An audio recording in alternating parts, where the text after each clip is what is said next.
ሲፈልግ የፈለገውን ይበል እንጂ በአሁኑ ሰዓት እኔ ከአብይ የተሻለ መሪም አይታየኝም። እውነቴን ነው ጥራ ማመቱ ይመራን ነው ዛሬ የሚሻለው ነው። ልብ አድርግ። ባክ ቱ ስኩዌር ዋን የሚወስደን ሰው ቢያንስ ሞራላችንን በአንድነት ስሜት ውስጥ ይዞ ሰስቴን እንድናደርግ ሳይኮሎጂያችን ሰስቴን እንዲያደርግ የሚያደርገን መሪ እንፈልጋለን። ማን ነው በልና እኔን ጨፍነ ፈልግ። እኔ እንጃ። ዛሬ መልማቱ ጥፋት ነው እንበል፣ ሪዞርቱም ጥፋት ነው እንበል፣ ግን እየተወቀሰ ያለው እየሰራ ነው። ልብ አድርግ።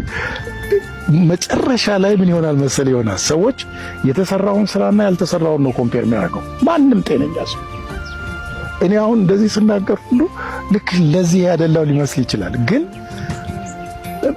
ምን አይ መስራትህ ጥሩ ስላልሆነ አትስራ ልበለው።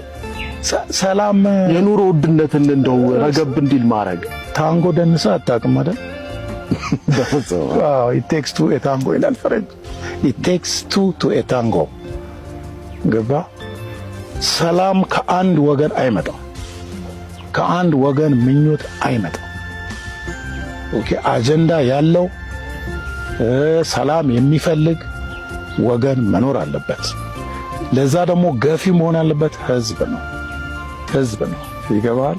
እኔ ለምሳሌ በምኖርበት አካባቢ ትምህርት ቤቴ ተዘግቶ ጤና ጣቢያዬ ተዘግቶ እየተሰቃየው ማረስ የማልችልበት ሁኔታ ሲመጣ እንዴ ምንድነው ነገሩ?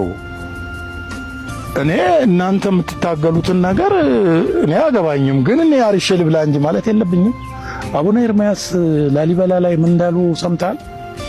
እባካችሁ እናንተ ከተጣላችሁ የምትታገሉ ከሆነ ከገዳማቱ ራቅ ብላችሁ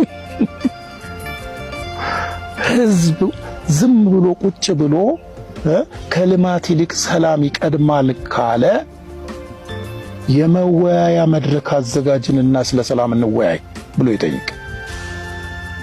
ይገባል። ጠመንጃ ያነሱትን ኃይሎች ምንድነው ያነሳችሁበት ጉዳይ ብሎ ጠይቆ ኑ በሰላማዊ መንገድ ተናገሩ፣ ብትሞቱ እኔ ጋራንቲ ሆናችኋለሁ ይበል ማለት ከቻለ ማለት ነው።